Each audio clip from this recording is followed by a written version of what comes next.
बांग्लादेश पर बहुत बड़ा हमला हुआ है।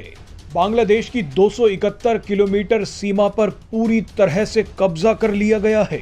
यहां तक कि दावे किए जा रहे हैं कि बांग्लादेश के टेक्नाफ शहर पर भी कब्जा कर लिया गया है।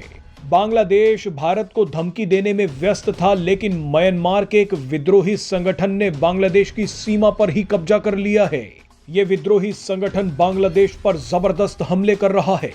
हमले इतने भीषण हैं कि बांग्लादेश की सेना म्यांमार बॉर्डर से भाग गई है। म्यांमार के विद्रोही संगठन अरकान आर्मी ने बांग्लादेश में घुसकर हमले किए हैं। अरकान आर्मी रोहिंग्या मुसलमानों और बांग्लादेशी मुसलमानों पर ड्रोन से हमले कर रही है। कई लोगों का तो यहां तक कहना है कि अरकान आर्मी भारत को खुश करने के लिए बांग्लादेश के टुकड़े करना चाहती है, क्योंकि अरकान आर्मी चाहती है कि भारत अपना कलादान प्रोजेक्ट पूरा करे। अब इस दावे में कितनी सच्चाई है उस पर चर्चा करेंगे, लेकिन पहले आपको दिखाएंगे कि कलादान प्रोजेक्ट क्या है, अरकान आर्मी क्या है और अरकान आर्मी बांग्लादेश की सीमा पर कब्जा करके क्यों बैठ गई है। दरअसल बांग्लादेश दो देशों के साथ बॉर्डर शेयर करता है। बांग्लादेश के तीन तरफ भारत है तो एक तरफ म्यांमार। म्यांमार का रखाइन इलाका बांग्लादेश से लगता है। अब बांग्लादेश के खिलाफ रखाइन स्टेट में अरकान आर्मी आकर खड़ी हो गई है। पिछले कुछ दिनों से अरकान आर्मी बांग्लादेश पर ताबड़तोड़ हमले कर रही है। आप जानते ही हैं कि म्यांमार में गृह युद्ध चल रहा है। म्यांमार के अलग अलग इलाकों पर अलग अलग विद्रोही संगठनों का कब्जा है। ऐसे में रखाइन इलाका जो बांग्लादेश से लगता है, वहां अरकान आर्मी का राज है।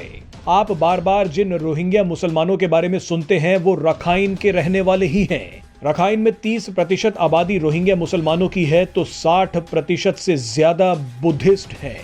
रखाइन इलाका हमेशा से ही बुद्धिस्ट लोगों का रहा है, लेकिन इस इलाके में रोहिंग्या मुसलमानों ने बुद्धिस्ट लोगों को मारना शुरू कर दिया। इसी का बदला लेने के लिए रखाइन के बुद्धिस्ट लोगों ने 2009 में अरकान आर्मी की स्थापना की। अभी तक तो अरकान आर्मी सिर्फ रोहिंग्याओं से ही जंग लड़ रही थी, लेकिन जब से बांग्लादेश में मोहम्मद यूनुस की सरकार आई है, तब से अरकान आर्मी ने बांग्लादेश पर भी हमले शुरू कर दिए हैं।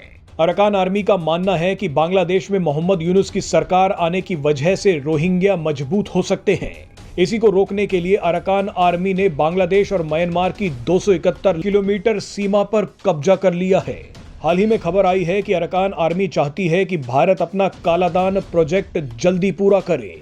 कालादान एक multi modal transit transport project है जो कोलकाता से म्यांमार और फिर म्यांमार से मिजोरम तक जाता है।